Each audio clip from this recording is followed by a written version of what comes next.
अच्छा, तो इस वीडियो में ये वीडियो बनाया इसने, ये वीडियो है 4 साल पहले का, माल वर्सेस दारू, जो एज रेस्ट्रिक्टेड है। अगर तुम ये वीडियो खोलोगे तो उसको 18+ देख सकते हैं। इसमें हर्ष बेनीवाल बता रहा है कि माल पीने के बाद क्या होता है और दारू पीने के बाद क्या होता है। तो मुझे सिर्फ एक बात जाननी है कि खुद ये, चलो वीडियो के लिए है तो माल तो फूकना ही पड़ेगा, तो मेरा एक सीधा साधा सवाल है कि ये माल पीता है, ठीक है, वीडियो के लिए, तो हर्ष बेनीवाल को इतना एक्यूरेटली कैसे पता कि गांजा फूकने के बाद आदमी के क्या सिम्टम्स होते हैं। गांजा हर एक होस्टलर ने पी रखा है, हर एक उस बंदे ने पी रखा है जो पीजी में या फ्लैट में रहता है, और बहुत सारे लोग तो घर में भी बैठ के पीते हैं, उनके पेरेंट्स को पता है। हर्ष बेनीवाल को इतना एक्यूरेटली कैसे पता है कि गांजा पीने के बाद एक बंदे के क्या साइड इफ़ेक्ट्स होते हैं? और अगर उसे पता है, then why is he criticising Bollywood celebs for smoking weed? Bollywood को एक्सपोज करने का क्या मतलब है वीड के लिए, जब तो अपने खुद के वीडियो में गांजा फूक रहा है? और एक मुझे बात बता, वेप भी ये करता है और ये इसने गांजा फूका, इसको इतना एक्यूरेटली कैसे पता गांजा पीने के बाद कैसा होता है? मतलब तुम में से या तुम्हारी किसी टीम में कोई ना कोई गांजा तो पी रहा होगा। गांजा हर कोई पीता है, मैंने नहीं पिया, लेकिन इसको इतना एक्यूरेटली कैसे पता है गांजा कहाँ मिलता है, गांजा कहाँ नहीं मिलता है? इसको कैसे पता? और दिल्ली में कहाँ मिलता है इसको कैसे पता? मतलब इसने भी खुद गांजा फूका है। गांजा हम सब ने फूका है, मैंने नहीं फूका, लेकिन वैसे तो बहुत सारे लोगों ने फूका है, लेकिन हर कोई यूट्यूब पे उठाकर बॉलीवुड सेलेब्स को ड्रग्स के लिए एक्सपोज नहीं करता।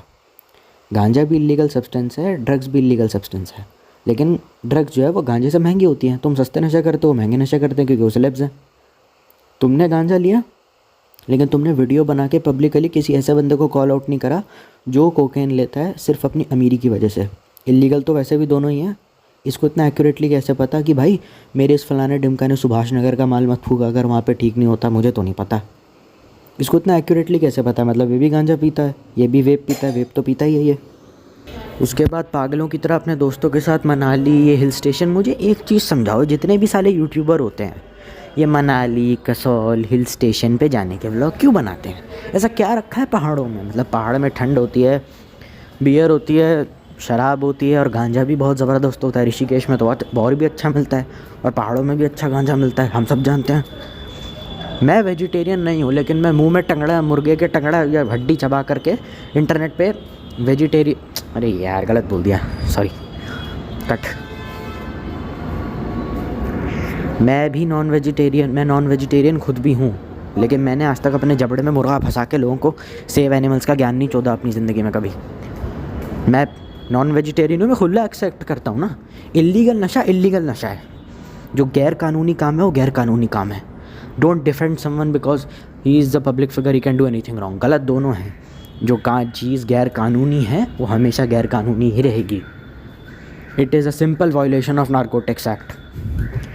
भले एजुकेशनल पर्पसेस के लिए लिया जा रहा है गांजा वीडियो में, जो हमें ऑलरेडी दिखाया जा रहा है, पर मुझे इसकी सेंस नहीं समझ में आती। जो चीज़ ऑलरेडी इलीगल है तुम उसको कैसे कंज्यूम कर सकते हो even for an educational video? और कितनी स्मूथली, कितने सफाई से as a proper trained stoner ये सामान मना के पी रहा है, जैसे पता नहीं इसको काफ़ी लंबे टाइम से एक्सपीरियंस हो। है तब कुछ गलत नहीं है, तब सब सही है। वो यूट्यूबर है, वो जो चाहे वो करे। अरे गांजा तुम सब ने पी रखा है, लेकिन तुम ऐसे दोगलापन तो नहीं दिखाते ना। वो बॉलीवुड के सेलिब्रिटीज़ है, वो महंगा नशा करता है, तुम सस्ता करो। कम से कम उन्होंने अपने पैसों से नशा करा ना। बॉलीवुड के सेलिब्रिटीज़ फिर भी ईमानदार हैं, उन्होंने तो कभी आकर बोला नहीं कि बॉलीवुड में ड्रग्स होता है, ये सब होता है। वो तो फिर भी ईमानदार हैं, वो अपना नशा कर रहे हैं अपने पैसों से, और ना ही पब्लिक की सिंपैथी हिट रहे हैं ड्रग्स के खिलाफ मोर्चे या कैंपेन, नशा मुक्ति केंद्र खुलवा करके। हम नशा करते हैं, हमारे पास पैसा है, हम करेंगे, तुम्हें इससे कोई मतलब नहीं। लेकिन दोगला वो हुआ ना जो इस चीज़ के ऊपर भी साला व्यूज़ लपेट रहा है। खुद साला बिना हेलमेट के रात के 12 बजे गाड़ियाँ चलाना, पागलों की तरह हुक्का फूकना और पंजाबी गानों पे नाचना, उसके बाद साला वीडियो बनाना कि देखो यार बॉलीवुड में ड्रग्स होती हैं। तुम भी तो बॉलीवुड से एसोसिएटेड हो, तुम भी तो हाथ मिला के फ़ोटो खिंचवाते हो। अगर तुमने ले भी ली तो इस दुनिया में कौन सा ऐसा लॉ है जो तुम्हें रोक सकता है? पैसे देकर तो फिर भी बाहर आ जाओगे। Possession is simply illegal. अगर आपके पास गांजा है, आपने नहीं पिया तो भी आप गलत है, आपने गांजा पिया तो भी गलत है। भले एजुकेशनल वीडियो के लिए, लेकिन फिर भी गलत है। तो वीडियो में गांजा फूकने का सेंस भी नहीं बनता। कंजम्पशन मतलब गांजा यूज़ करना, पोजेशन मतलब गांजे का होना, भले ही आपने यूज़ नहीं करा, और ट्रैफिकिंग का मतलब गांजा सप्लाई करना। तीनों ही इलीगल है, भले ही आप उसको एक एजुकेशनल पर्पस के लिए करो। तो ऐसे तो खून करना भी इलीगल है, तो क्या मैं वीडियो में खून कर दूँ किसी बंदे का? जब नारकोटिक्स एक्ट की वायलेशन हो रही है यहाँ पर, तो फिर कौन होते हो तुम साले किसी और को बोलने वाले? ये तो सीधा कानून के अगेंस्ट है। वो अलग बात है, गांजा हर कोई भूखता है ना, तो जाहिर सी बात है इसका ये एक्शन भी जस्टिफाइड है क्योंकि पब्लिक फिगर है। इसे पता कैसे कि सुभाष नगर में माल मिलता है, बस मेरे को इतना बता दो, मैं चुप हो जाऊँगा। इसे बताया किसने ये, और इसे पता कैसे है ये? और अगर इसे पता है मतलब तुम्हें इससे कोई दिक्कत नहीं है कि तुम्हारा इन्फ्लुएंसर गांजा पीता हो, तो तुमको तो कोई हक भी नहीं बनता बॉलीवुड वालों को गरियाने से। मान के चल लेते हैं कि अगर इसके ग्रुप से भी कोई ऐसा बंदा है जो गांजा पीता है, ठीक है, या इसका कोई दोस्त है, हर्ष बेनीवाल गांजा नहीं पीता, अरे तो तुमको तब भी ऑडेसिटी नहीं मिलती किसी और को गरियाने की। ये बिल्कुल ऐसी बात है कि मैं सामने खड़ा था, मान के चल लेते हैं, बड़ा स्टूपिड सा एग्जांपल है, doing a crime is wrong, ठीक है, तुम्हारे दोस्त तुम्हारे सामने किसी बंदे को मार देता है, तो क्या कानूनी तौर पे तुम्हारे ऊपर कार्रवाई नहीं होगी? गांजा पीते हुए पुलिस कितना ज़बरदस्त तरीके से पकड़ती है तुम्हें पता नहीं है? आपको हक किसने दे दिया किसी और को गरियाने के लिए? वो तो अपना फिर भी ठीक है, they are having their fun, they are doing their party, they are doing that shit.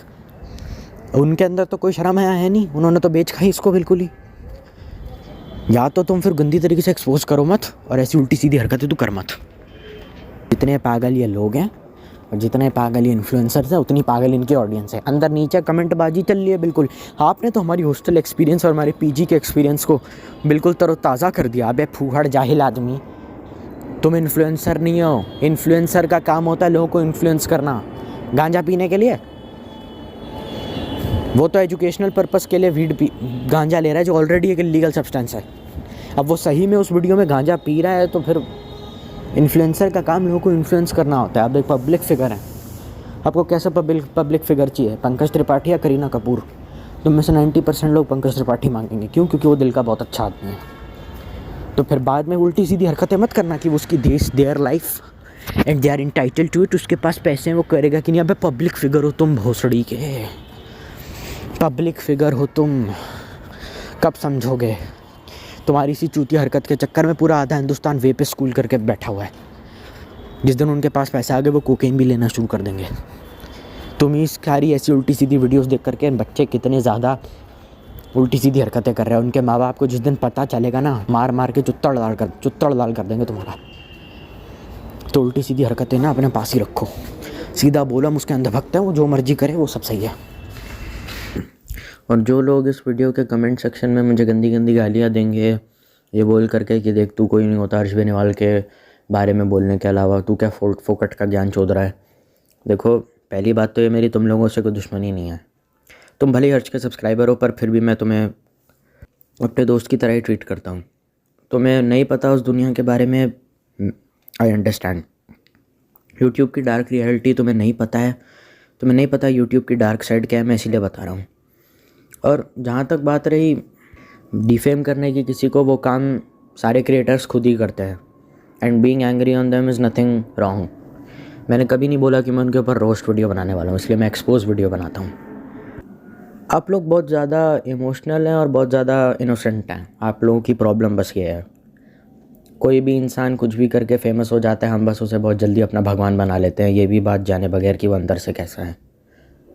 आप लोग गलत नहीं हैं, आप लोग मासूम हैं, बस ये आपके लोगों की दिक्कत यही है। आप लोगों ने कुछ गलत किया ही नहीं है तो मैं आप पे नाराज़ कैसे हो सकता हूँ? मैं तो आपको अपना दोस्त ही मानता हूँ, क्योंकि कम से कम आपकी इस बकवास की वजह से कम मुझे फीडबैक मिलेगा कि अपनी लाइफ सही से कैसे जीनी है और अपने कंटेंट में किस तरीके से सुधार करना है। और सड़ा हुआ लॉजिक, इनके सब्सक्राइबर्स अभी कमेंट सेक्शन में भौंकने आ ही रहे होंगे। इनके सब्सक्राइबर नहीं, पर कोई एक ऐसा बंदा जो सिर्फ हर्ष बेनीवाल की अंधभक्ति करता है कि हर्ष बेनीवाल कोई बॉलीवुड की प्रोडक्शन कंपनी थोड़ी है जो प्रॉपर इंटरव्यूज़ या फिर प्रॉपर ऑडिशन लेगा। नहीं, मतलब प्रोफेशनली बॉलीवुड की तरह एक प्रोडक्शन हाउस एक यूट्यूबर खोल सकता है, लेकिन जैसे ऑडिशंस एक प्रोडक्शन हाउस लेता है अपनी एक फ़िल्म के लिए, वैसे वो नहीं ले सकता। मतलब कितना ज़्यादा अच्छा और कितना ज़्यादा कन्विंसिंग लॉजिक है। इनका मैनेजर होता है यूट्यूबर्स का, इनकी पीआर होती है, इनके फ़ैन मीट्स होते हैं, इनकी खुद की सिक्योरिटी टीम होती है, इनका खुद का प्रोडक्शन हाउस होता है। लेकिन ऑडिशंस जो हैं ये बिल्कुल वैसे लेंगे नहीं जैसे एक प्रोडक्शन हाउस लेता है, क्योंकि प्रोडक्शन हाउस फिल्म बना रहा है। ये लोग तो मतलब नॉर्मली अपना ले रहे हैं ना, क्योंकि जाहिर सी बात है टीवीएफ भी है, टाइमलाइनर्स भी है, ये लोग तो ऑडिशन लेते ही नहीं है। और ऐसे ये लोग ऑडिशन कहाँ लेते हैं, ये तो जाते सीधा मुंह उठा के मेरे को टीवीएफ में वीडियो में लीड रोल करना है, आ जाओ भाई कोई दिक्कत नहीं है। तो टीवीएफ थोड़ी है, हमारे बाप का जहांगीर है, आ जाओ, कोई दिक्कत नहीं। व्हाट्सएप ऑडिशन का मतलब होता है कि जो स्क्रिप्ट है वो व्हाट्सएप पे लाइंस आपको दे देंगे, आपको अपना फ़ोन पर वीडियो बना के सेंड कर देना है अपने ऑडिशन का। उसका ये मतलब नहीं होता है कि लाइनों को एज अ वॉइस नोट भेजा जा रहा है, ठीक है।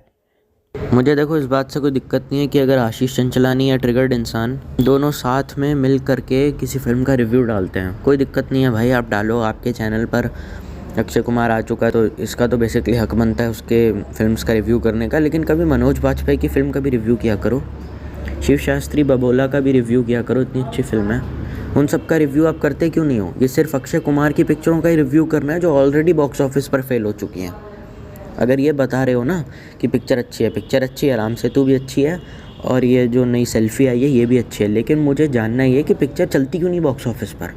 सेल्फ़ी के फ्लॉप होने का रीज़न तो शायद पठान ही था, क्योंकि वो इतनी बड़ी हिट हो गई तो वो ज़्यादा बिजनेस कर रही है, लेकिन अक्षय कुमार स्टारडम में कम तो है नहीं, उसका भी स्टारडम अच्छा खासा है। तो मुझे मेरी मतलब की बात बताओ, आप लोग कभी अनुपम खेर की शिव शास्त्री बबोला का अखंडा मूवी का रिव्यू क्यों नहीं डालते? अक्की सर के लिए पूरा टाइम है ट्वीट करने का, लेकिन बाकी किसी के लिए क्यों नहीं? मतलब अनुपम खेर अच्छा एक्टर नहीं है? इतनी अच्छी मूवी है, उसको कपिल शर्मा शो में प्रमोट किया गया है, इवन किसी फिल्म के रिव्यूअर ने तक उसके ऊपर कहा नहीं है। फिल्मी इंडियन तो है ही, इसने तो कोई डाला ही नहीं रिव्यू कि शिव शास्त्री फिल्म कैसी है। आजकल तो टाइम इतना ख़राब आ गया कि कोई प्रमोट ही नहीं करना चाहता। अखंडा मूवी की कोई बात नहीं करना चाहता, गांधी वर्सेस गोडसे की बात कोई करना नहीं चाहता। जस्ट बिकॉज पठान हिट हो गई तो सारी पिक्चरें भूल जाओगे जो बाकी की आई हुई हैं। हाँ, वो अलग बात है कि बाकी सब कुछ मिल जाएगा तुमको, मान सम्मान मिलेगा, इज्जत मिलेगी, हो सकता है पैसे भी बहुत सारे चाहिए, बहुत ज़्यादा मिल जाएं, और तुमको सब ये सब मिलेगा तो तुम बहुत खुश हो जाओगे कि भाई वही तो चीज़ है जिसके लिए आदमी क्रेव करता है, तो उसमें गलत क्या है। देख भाई, पहली बात तो ये है कि शायद हो सकता है तुम अपनी मेंटल स्टेबिलिटी लूज़ कर दो, और मैं इस चीज़ को वैसे भी कभी ज़्यादा अच्छा मानता नहीं, क्योंकि तुमने जो कुछ भी कमाया है वो सिर्फ लोगों को गालियाँ दे करके और नफ़रत दे करके कमाया है। यहाँ पे मैं किसी कैरी मिनाटी की बात नहीं कर रहा हूँ, यहाँ पे मैं किसी इस्टेब्लिश रोस्टर की भी बात नहीं कर रहा हूँ, मैं किसी डिसेंट रोस्टर की बात कर रहा हूँ, 1 मिलियन 2 मिलियन, ज़्यादा था 3-4 मिलियन वाले के। क्योंकि उसका रोस्टिंग करने का तरीका अगर वही है, सिर्फ नफ़रत फैलाना, अजीबोगरीब हरकतें करना, तो तुमने इतने सालों में आज तक पाया क्या? तुमने पाया क्या? जो कुछ भी पाया दूसरों को गरिया के, दूसरों को जलील करके पाया, और इस चक्कर में तुमने अपने अंदर ये झूठा विश्वास और पैदा कर लिया कि जो मैं कर रहा हूँ वो बिल्कुल सही है, क्योंकि एक तो फॉर्म ऑफ आर्ट है। देखो, फॉर्म ऑफ आर्ट होना एक बात अलग होती है, दूसरी बात ये कि उस आर्ट को समझना एक बात अलग होती है। तुम्हारी ज़िंदगी क्या होगी और तुम्हारी लाइफ क्या होगी अगर तुम्हारी पहचान ही सिर्फ इस चीज़ से जुड़ी हुई है? कुछ और भी तो अपने अंदर रखना चाहिए ना। और जाहिर सी बात है, अगर वो रोस्ट वीडियो इतना घटिया है तो उस पर इतने व्यूज़ क्यों आते हैं, लोग उन्हें सब्सक्राइब क्यों करते हैं? अगर कोई घटिया रोस्टर है तो मतलब बुरी तरीके से, चीप तरीके से रोस्ट करता है। तो देखो, साफ साफ बात यह है कि दो लोग आपस में लड़ाई झगड़ा कर रहे हो, दो लोगों की भसड़ हो रही हो, कुत्ते की तरह लोग बिना किसी मतलब के बीच में कूदते हैं। इस बात से कोई फ़र्क नहीं पड़ता कौन सही है कौन गलत है। जो एंटरटेन अच्छा कर सकता है, आप एंटरटेनिंग वे में रोस्ट वीडियो बना दीजिए, लेकिन उसमें जबकि भले ही आप गलत हो, लेकिन उस वीडियो को एंटरटेनमेंट के चक्कर में फिर भी व्यूज़ आ जाएंगे, और जो बंदा सही बोल रहा होगा उसकी बात कोई करेगा नहीं। इस सब का सबसे बड़ा इम्पैक्ट तब देखने को मिलता है जब सामने वाला बंदा आपसे छोटा होता है, उसके सब्सक्राइबर कम होते हैं। तो जाहिर सी बात है, तुम्हें भी अच्छी तरीके से पता है जिसका स्टारडम ज़्यादा है तो लाइक भी ज़्यादा उसी को मिलेंगे। हाँ, लेकिन अगर आप प्रूफ कर दो तो भी शायद केस काफ़ी गड़बड़ हो सकता है। लेकिन रेपुटेशन डैमेज का जैसे जो मैंने पॉइंट बोला था, वो वैलिड सिर्फ और सिर्फ तब होता है जब बिल्कुल ही पुख्ता सबूत हो जाए, जब पूरी यूट्यूब कम्युनिटी आपके अगेंस्ट हो जाए, जैसे गौरव जोन टाइप या YPM व्लॉग्स टाइप। तो फिर अपने आप ही अपनापन आ जाएगा ना। तो उसमें बात क्या हुई, तुमने पाया क्या? जब खुद ही तुम अपनी सेंसेस में नहीं हो, तुम्हें पता ही नहीं क्या सही क्या गलत है, और तुम बेवकूफ़ों की तरह रोस्ट वीडियो बनाए जा रहे हो। और इस रोस्ट वीडियो के बनाने के चक्कर में ना कई बार ऐसा होता है कि क्रिएटर को खुद भी पता नहीं होता कि कब उसने मिसबिहेव करा और कब उसने बिहेव करा, क्योंकि कई बार वो रिप्लाई इतना ज़्यादा गंदा या लीचड़ों वाला दे देगा कि आप भी सोच के रह जाएंगे कि इतनी सी बात पे इतना ओवर रिएक्ट क्यों कर रहा है। क्योंकि दिक्कत ये है ना कि जितने भी यूट्यूबर्स होते हैं, जितने भी क्रिएटर्स होते हैं, एक्सट्रीमली सेंसिटिव लोग होते हैं। हमेशा ये होता है, एक्टर्स भी होते हैं और यूट्यूबर्स भी, कोई अब सारे ले लो उनमें बेसिकली, क्योंकि वो सेल्फ मेड लोग हैं, मेहनत करके आए हैं बेचारे, तो ज़्यादातर सेंसिटिव लोग होते हैं काफ़ी ज़्यादा अंदर से, उनके अंदर का बच्चा मरा नहीं है। ऊपर से दिक्कत ये है कि वो कंटेंट भी अपनी पर्सनालिटी से बिल्कुल उल्टा बना रहे हैं कि खुद तो एकदम साफ़ सुथरे, एकदम बहुत अच्छे आदमी जो किसी के साथ कुछ उल्टी सीधी हरकत नहीं करता, रियल लाइफ में बड़े शांत हो, लेकिन जैसे ही कैमरा ऑन होता है अपने आप को एकदम अजीब तरीके से बना देता है। तो ये दोनों पर्सनालिटीज़ मिलके आपका ही बेड़ा गर्क करेंगे, कल को कंट्रोवर्सी होगी, क्योंकि हल्का सा भी पेन ना उसके लिए बहुत ज़्यादा होगा, क्योंकि उसका वो नेचर हो जाएगा उसका। एक्टर्स के लिए भी ये होता है, क्योंकि उनका तो सारा खेल ही इमोशन पे है। अगर आप इमोशन फील नहीं कर पा रहे तो एक्टिंग कैसे करोगे? तो बस वही लॉजिक हर जगह चलता है।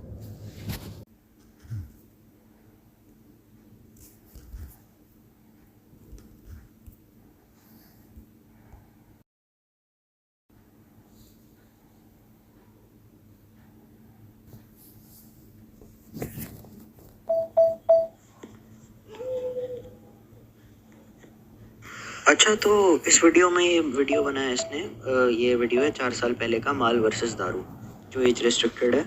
अगर तुम ये वीडियो खोलोगे तो उसको 18+ देख सकते हैं। इसमें हर्ष बेनीवाल बता रहा है कि माल पीने के बाद क्या होता है और दारू पीने के बाद क्या होता है। मैं नॉन वेजिटेरियन खुद भी हूँ, लेकिन मैंने आज तक अपने जबड़े में मुर्गा फंसा के लोगों को सेव एनिमल्स का ज्ञान नहीं चोदा अपनी ज़िंदगी में कभी। मैं नॉन वेजिटेरियन हूँ, मैं खुला एक्सेप्ट करता हूँ ना। इल्लीगल नशा है। जो गैर कानूनी काम है वो गैर कानूनी काम है। Don't defend someone because he is the public figure, he can do anything wrong. गलत दोनों है।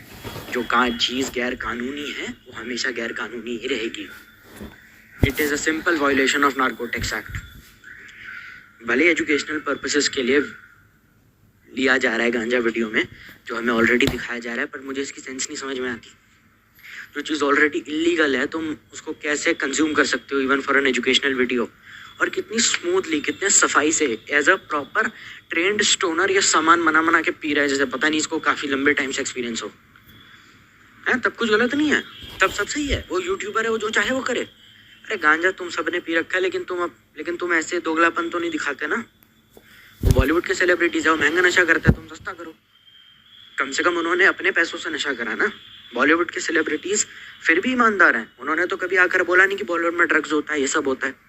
वो तो फिर भी ईमानदार हैं, वो अपना नशा कर रहे हैं अपने पैसों से, और ना ही पब्लिक की सिंपैथी हेट रहे हैं ड्रग्स के खिलाफ मोर्चे कैंपेन, नशा मुक्ति केंद्र खुलवा करके। हम नशा करते हैं, हमारे पास पैसा है, हम करेंगे, तुम्हें इससे कोई मतलब नहीं। लेकिन दोगला वो हुआ ना जो इस चीज़ के ऊपर भी साला व्यूज लपेट रहा है। खुद साला बिना हेलमेट के रात के 12 बजे गाड़ियाँ चलाना, पागलों की तरह हुक्का फूकना और पंजाबी गानों पे नाचना, उसके बाद साला वीडियो बनाना कि देखो यार बॉलीवुड में ड्रग्स होती हैं। तुम भी तो बॉलीवुड से एसोसिएटेड हो, तुम भी तो हाथ मिला के फोटो खिंचवाते हो। अगर तुमने ले भी ली तो इस दुनिया में कौन सा ऐसा लॉ है जो तुम्हें रोक सकता है? पैसे देकर तो फिर भी बाहर आ जाओगे। खुद वीड लेता है या इसके ग्रुप में से कोई वीड लेता है? मैं इल्ज़ाम नहीं लगा रहा हूँ कि हर्ष बेनीवाल एक चर्सी है। हो सकता है कि ये वीड लेता हो या इसके ग्रुप में से कोई लेता हो। इस तरीके से बॉलीवुड सेलिब्रिटीज़ ड्रग्स ले रहे हैं, मुझे लगता है कि शायद बड़े बड़े यूट्यूबर्स गांजा वगैरह फूकते होंगे। और ये साले यूट्यूबर भी ना एक नंबर के शाड़े और एक नंबर के, मतलब समझ रहे हो ना, एकदम पलटी खोर भी होते हैं। खुद को इनसे पूछे कि भाई तुम कितने पैसे कमाते हो जो तुम दूसरों का अमाउंट रिवील कर रहे हो, तो या तो तुम्हें जवाब देगा नहीं, और या तो ये तुम्हें बोल देगा कि यूट्यूब की गाइडलाइंस के अगेंस्ट है। तो फुकरे। अच्छी बात है तुझे पैसे नहीं मिले इस ट्वीट के, और ट्वीट के तुझे पैसे नहीं मिले, और ये बहुत अच्छी बात है। तू मेरा एक काम कर, अगर तू ये वीडियो देख रहा है या जिस दिन तेरे पास ये वीडियो पहुंचेगी, शायद कभी मैं शायद कभी भी एक सक्सेसफुल यूट्यूब क्रिएटर नहीं बन पाऊंगा, लेकिन फिर भी जिस दिन तेरे पास ये वीडियो पहुंचे तो उन लोगों का नाम बता जो पैसे दे करके ट्वीट करते हैं। तू उन लोगों का नाम बता, नहीं तो फिर पैसे दे के जो लोग ट्वीट करते हैं, इसका मतलब है बहुत सारे यूट्यूबर्स ऐसे भी होंगे जो पैसे दे करके ट्वीट करते होंगे, क्योंकि ट्वीट करने के पैसे तो मिलेंगे, तुझे नहीं मिले किसी ना किसी और को तो मिलेंगे। तो आप उनका नाम बताइए, पहले आप पॉडकास्ट में आके उनका नाम बताइए, क्योंकि ऐसे तो पूरा सब कुछ ही ख़त्म हो जाएगा। ऐसे तो कोई कुछ मॉरल वैल्यूज़ बचेंगे ही नहीं। हम अपने यूट्यूबर्स को अपना स्टार मानते हैं, अगर वही बॉलीवुड के दल्ले बन जाएंगे तो कैसे चलेगा फिर? Instead of being active on his channel and informing his subscribers कि मैं इतने महीने से कहाँ हूँ और 10 महीने से मैं क्या कर रहा था, कम्युनिटी पोस्ट में सिर्फ़ और सिर्फ उन एपिसोड्स की डिटेल दे रहा है कि देखो मैं इसके चैनल के साथ मैंने कोलैब करा और उसके चैनल पे कोलैब करा। 10 महीने बाद वीडियो आएगी और वीडियो कब नेक्स्ट आने वाली है उसका बिना अपडेट दिए तू 10 महीने तक गायब हो गया। प्लेग्राउंड का शूट चल रहा है, इसने 10 महीने तक एक भी कम्युनिटी पोस्ट नहीं करी और बताया कि न्यू वीडियो की फिल्मिंग में टाइम लगेगा, नया वीडियो कब आएगा। और लोग भी नीचे कमेंट कर रहे हैं इसकी लेटेस्ट पोस्ट के अंदर कि we want that old Ashish Chanchlani back with his comedy and humour. मतलब क्या बोलूँ उसके ऊपर मैं, I have no words to express this. जहाँ तक ये बात रही कि it's their life, they are entitled to it. मतलब तुम सोचो ना, अगर तुम किसी दिन बाप बन गए और तुम देख रहे हो तुम्हारा बेटा अंदर गांजा फूक रहा है, तो तुम उसको क्या बोलोगे? जीते रहो, या फिर तुम उसको आशीर्वाद दोगे कि भाई बेटा बहुत अच्छा काम कर रहे हो? मेरी समझ में नहीं आता है कि ये टॉक्सिक ऑडियंस और अपने फैंस का मिसयूज़ करना इंटरनेट पे लीगल कैसे हो गया? वो UK07 राइडर भी यही चुतियापा कर रहा है, हर तरफ यही चल रहा है क्या? मतलब कोई बड़ा इन्फ्लुएंसर या यूट्यूबर खुलेआम बोले जा रहा है कि मैं तो गांजा लेता हूँ, और पुलिस वगैरह उसके खिलाफ़ कोई एक्शन नहीं ली नहीं है। रात के 12 बजे ओवर स्पीडिंग कर रहा है ये बेवकूफ़, बिना किसी कॉन्टेक्स्ट सिचुएशन को जाने हेलमेट उतार के रात के 12 बजे पंजाबी गानों पे ओवर स्पीडिंग कर रहा है बाइक पे बैठ करके। ट्रैफिक रूल्स का तो सीधा वायलेशन है। लेकिन चलो यार, हम लोग इंडियन हेलमेट नहीं लगाते हैं, बट फिर भी मतलब कोई अलग ट्रैफिक रूल चलते हैं क्या दिल्ली में? अच्छा, दिल्ली से है तो ऐसे भी ट्रैफिक रूल फॉलो कैसे करेंगे? भाई पंजाबी हैं हम तो। पंजाब का होने का ही, दिल्ली और पंजाब के होने का मतलब ये होता है दुनिया भर की गवारपंथी झाड़ना। ऐसा मैं नहीं कह रहा हूँ, वहाँ की फिल्में और वहाँ के गाने इस बात का सबूत आपको दे देंगे। अब बहुत सारे लोग हमसे ये पूछते हैं कि भाई अगर कोई बॉलीवुड का सेलिब्रिटी ड्रग ले रहा है तो उसमें तुझे क्या तकलीफ़ है? मुझे कोई दिक्कत नहीं है, तुम ड्रग्स लो, ड्रग्स बेचो, ड्रग्स का धंधा करो, मुझे कोई तकलीफ़ नहीं है। बस मेरी एक बात का जवाब दो, क्या ड्रग डीलर जो होता है वो सिर्फ सेलिब्रिटीज़ के लिए होता है? ड्रग डीलर के मेन 2 धंधे होते हैं, एक बॉलीवुड के सेलेब्स जिनके पास अंधा पैसा और वो नशा कर सकते हैं, दूसरा 16 से लेकर के 19 साल के मासूम बच्चे जो हर उस चीज़ को लेके इन्फ्लुएंस्ड हो जाते हैं, हर उस गलत चीज़ को लेके इन्फ्लुएंस हो जाते हैं just for the sake of trying it, या अपने कुछ चूतिया दोस्तों के कहने पर। अब जाहिर सी बात है वो ड्रग डीलर ज़्यादातर कॉलेजेस में या स्कूल में घूमता होगा।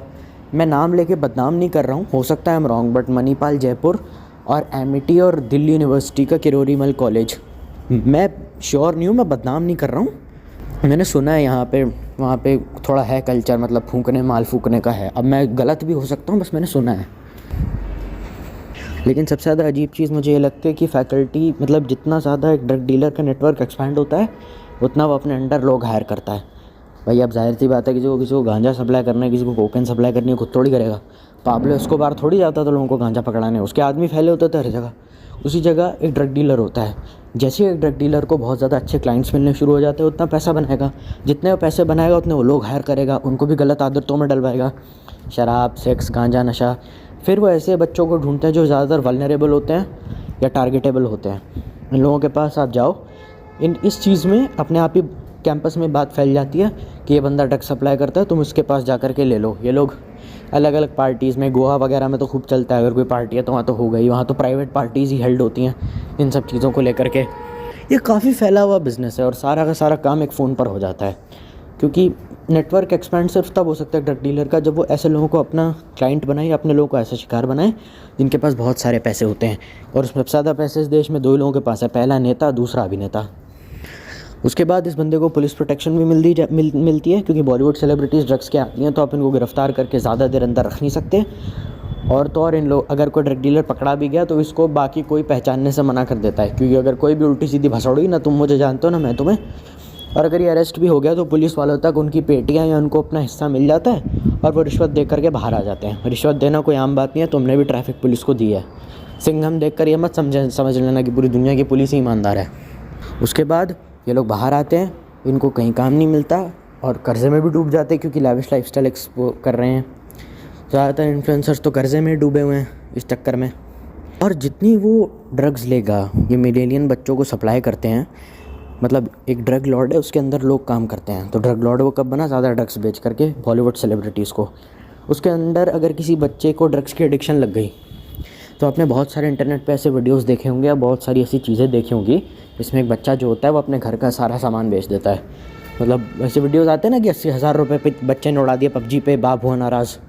तो वो भी तो एक एडिक्शन है, बट वो एक एडिक्शन अलग तरीके की है। वो घर के जेवर बेच देगा, बहन की शादी का दहेज के पैसे हटा देगा, बाप के बैंक अकाउंट को पिन वगैरह पता करके कर लेगा, चोरी करना शुरू कर देगा, सामान बेचना शुरू कर देगा, उस बंदे के आगे पीछे घूमना शुरू कर देगा, पढ़ाई पे ध्यान नहीं देगा, उसकी पूरी ज़िंदगी बर्बाद हो जाएगी, क्योंकि ढंग की पढ़ाई नहीं तो नौकरी नहीं, लड़की नहीं, छोकरी नहीं, कुछ नहीं मिलेगा उसे। बिना पर्सनल लाइफ और बिना करियर के तो एक बंदा वैसे ही बर्बाद हो जाएगा। और जाहिर सी बात है, इसकी मॉरल रिस्पॉन्सिबिलिटी बॉलीवुड वाले क्यों लेना चाहेंगे? वो बंद कमरे में चिल्लाता रहेगा कि मम्मी मेरे को ड्रग्स चाहिए, मेरे को बाहर निकालो प्लीज़, मुझे बहुत गांजा लेने का मन कर रहा है, मेरा बहुत मन कर रहा है उल्टी सीधी चीज़ें करने का। उसकी माँ सर पकड़ के रोती रहेगी कि मैं कहाँ पैदा हो गई। हो सकता है उसके घर में से कोई सुसाइड भी कमिट कर ले।